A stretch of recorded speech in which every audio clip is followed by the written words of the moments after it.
Hey, thanks for stopping in. If you are in the LA County area and you just suffered the devastating fire, this video was specifically remade for you. It's a video I did a while back on how to hire electrical contractors or contractors in general for you, the clients, our customers. Now, I do hold a journeyman and C10 unlimited electrical contractor's license in the state of California, right in the San Fernando Valley. So if you need any other advice or you don't have an electrician or your general contractor doesn't, reach out to me, DM me down below, and I will answer any questions I can and be available for you when we rebuild LA. Now, I'm also the #1 channel for electricians to become electrical contractors and electrical contractors level up on all social media, where I teach other electricians about contracts and all the different things to protect them. Well, in this video, I specifically made this a while ago to protect you, the client. This is for you so you can recover and not get cheated by those contractors out there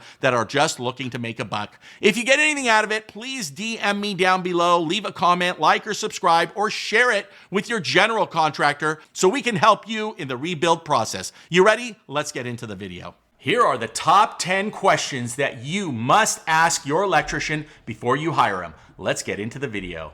So these top 10 tips are in no particular order, but they must be followed if you want a smooth job that you know is going to end up exactly the way you want, with a great relationship with either a new or a continuing electrician, electrical contractor that you've hired in the past. Look, everybody needs electricians, plumbers, and HVAC, so take these to heart and hopefully you'll find a good qualified electrician for your project. Tip number 1, first question I would ask is, are you insured? This is so important. There are so many people out there that have great skills, but don't have the insurance to back it up in case something goes wrong. What are you gonna do if a foot goes through the ceiling if they're working in the attic? What are you gonna do if they accidentally step on a pipe and it bursts and water floods your house? General liability insurance is a must. The best way to do that is ask for a certificate of insurance. A certificate of insurance is from the insurance company that lists them as the company and the dates of the policy and the limits. I would also take that and actually call the insurance company and make sure that that insurance is active. Tip number 1, make sure they're insured to do the job that you need them to do. Tip number 2 is asking how long they've been in business. This is not the most important thing. There are a lot of great electricians, a lot that I coach, that end up becoming electrical contractors. But here is where how long you've been in business is super important. Solar, it's super important how long a company's been in business because solar companies pop up like candy. They're all over the place, but they go out of business just as fast. Why is that? Because all their eggs are in the solar basket. And when solar dries up or they don't have sales for a couple of months, there's no other income coming in. A business, for example, that's been around 10 years that also does solar as an add-on, you can rest assured that they'll still be in business 10 years from now because solar is just an add-on item. This goes for gate motors, low voltage, or any project you have that's not just electrical. Then, how long you've been in business is a good question to ask because you want to make sure your contractor's around to warranty anything or for future work. Tip number 2, how long have you been in business? Tip number 3, find out if that electrical contractor can give you reviews or even better, references. References are way better than reviews. Why? Reviews usually happen in the passion of the moment or for any reason that customers are upset that truly sometimes does not reflect the contractor. Now, if they have 10 negative reviews in a row, yeah, I'd be concerned. But a negative review or a 1, 2, 3-star rating, don't take that as the final word. Try to get references. References are those clients that have been so happy that they're more than willing to tell the electrician, hey, your future clients can call me and I would be glad to give them a reference on the work that I got done. So make sure you can ask for references even more than reviews. Reviews you can see on Google or Yelp or anywhere that you're going to find that electrician, but references are gold. Tip number 3, see if you can get references that you can call and verify from that electrical contractor or electrician. Hey, before we get into the next tip, are you getting something out of these videos? If you are, can you do me a big favor and take 2 seconds and subscribe? And let's get into the next tip. Tip number 4, straight out ask your electrician or electrical contractor if they have experience in jobs similar to yours. Maybe we're not talking about changing a light switch or hanging a ceiling fan, but if you're doing a kitchen remodel or a commercial TI job or a new house build, you want to make sure that the electrician you're going to hire has your best interest in mind and has the experience with that type of work. The best way you can verify that is plain and simple pictures. In my brick and mortar, we take pictures of every single project from the beginning to the end, and hundreds of them. If you ask me, hey, have you ever done a kitchen remodel? You better believe I'm going to show you about 100 different pictures from 100 different jobs that we've done kitchen remodels. If you can get pictures for the type of project you have, you're golden. Make sure they have experience in the type of work you're hiring them for. All right, tip number 5 is super important these days. Look, the economy is booming. Electricians and all tradesmen are worn thin.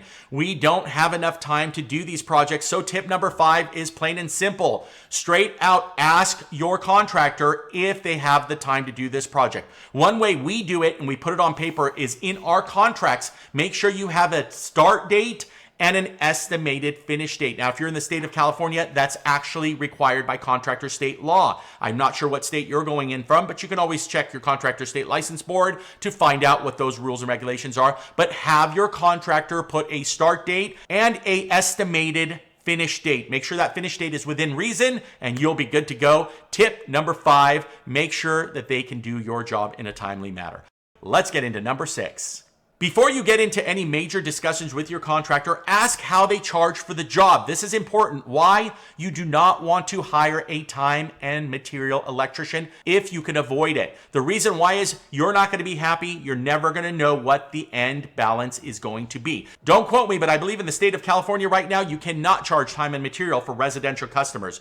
You want to get fixed contract pricing. What does that mean? Here's the job. I want 1, 2, 3, or A, B, and C, and I want it done this way and that way. How much are you going to charge and how long is it going to take? You want to know by a fixed contract price of what you're going to be spending when that project is done. That way there's no surprises in the end. Now, as an electrician for many, many years, I'm going to tell you surprises do happen or change orders happen. Short of that, the contractor will stick to the contract and give you your desired work for that set amount. You know that there's no surprises. So tip number 6 is find out how the electrical contractor is going to charge you for that project.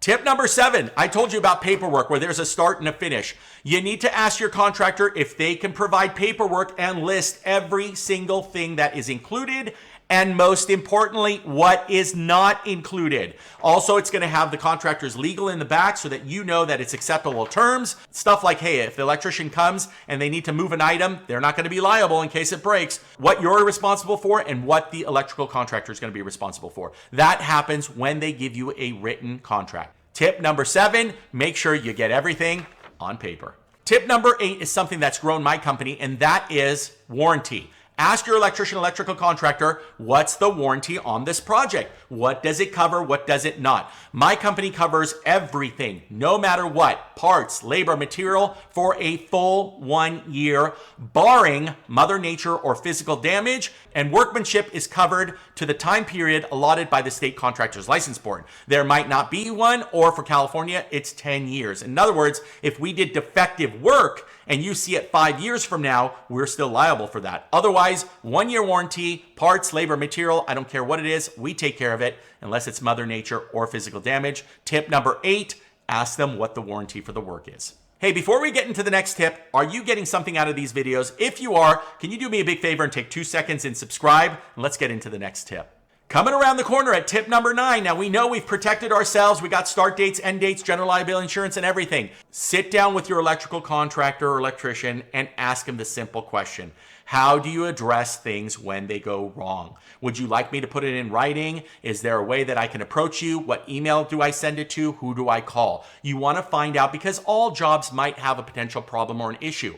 You got to catch it quickly. You can't go to the electrician after he's hung that chandelier and say, you know what, you hung it too low or too high. These are things that you need to discuss, but you need to also know how you're going to resolve it in case there's a problem. Tip number 9, ask your electrical contractor, how do you resolve issues or problems when they arise? Tip number 10, I think it's my most important. You need to sit down with your electrical contractor, especially on bigger jobs, multi-day jobs. The question you're going to ask is, can you provide me a calendar, a timeline, and a project list, meaning start, rough, finish, different items on that contract and when they're going to be installed so that you can keep your electrician, electrical contractor accountable and vice versa. They can give you maybe a payment schedule of how you're going to pay that. You're going to pay X amount percentage deposit depending on the state. You're going to pay a deposit during rough, a deposit during inspection, a percentage at final. Stuff like that. You want to sit down with your electrical contractor and ask them to explain the approach on how they get these jobs done and what you can expect. Hey, I truly hope you got something out of that video. Again, our hearts go out to you. If you do need to rebuild and you or your general contractor do not have an electrical contractor, please DM me. My Los Angeles, California business is ready to go. We're here to serve you. We can take care of everything from low voltage, solar, gate motors, generators, new construction, rebuild, anything you need. We're here for you. I appreciate you. Thanks again. We'll see you on the next one.